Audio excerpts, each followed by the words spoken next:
السلام علیکم ورحمۃ اللہ وبرکاتہ۔ الحمدللہ رب العالمین والعاقبۃ للمتقین والصلاۃ والسلام علی اشرف الانبیاء والمرسلین نبینا و رسولنا و حبیبنا و امامنا محمد وعلی آلہ وصحبہ اجمعین، اما بعد۔ یہ کسی ہماری بہن نے سوال کیا ہے کہ کیا عورت اپنے بچے کو ایسی حالت میں دودھ پلا سکتی ہے جس میں اس پر نہانا واجب ہو، یعنی حالت جنابت میں ہو، میاں بیوی کا آپس میں تعلق قائم ہوا ہو اور ابھی اس نے غسل نہ کیا ہو اور بچے کو دودھ پلانے کی حاجت پیش آ جائے تو کیا وہ دودھ پلا سکتی ہیں؟ اور کہتی ہیں کہ بعض بہنیں ایسی حالت میں بچے کو دودھ پلانے سے منع کرتی ہیں اور وہ کہتی ہیں کہ ایسی حالت میں دودھ پلانا بالکل حرام ہے، تو کیا یہ بات صحیح ہے؟ یہ بات غلط ہے، اس کا حقیقت سے کوئی تعلق نہیں ہے۔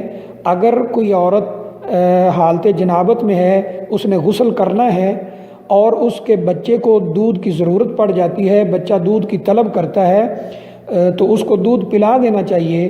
ایسا نہیں ہونا چاہیے کہ بچے کو روتا چھوڑ کر عورت پہلے غسل کرنے کے لیے چلی جائے اور اتنی دیر تک بچہ روتا رہے بھوک کی شدت سے، یہ صحیح نہیں ہے۔ حالت جنابت میں کھانا پینا یا بچے کو کھلانا، اس کی کوئی ممانعت نہیں ہے۔ حدیث شریف میں آتا ہے، نبی اکرم صلی اللہ علیہ وسلم سے یہ ثابت ہے کہ بعض دفعہ آپ اپنی کسی زوجہ محترمہ سے تعلق قائم کرتے تھے اور ابھی آپ نے غسل کرنا ہوتا تھا کہ سحری کا ٹائم، یعنی جو روزہ رکھنے کا وقت ہوتا ہے وہ تھوڑا رہ جاتا تھا، تو آپ پہلے سحری کھا لیا کرتے تھے اور پھر جا کر غسل کر لیا کرتے تھے۔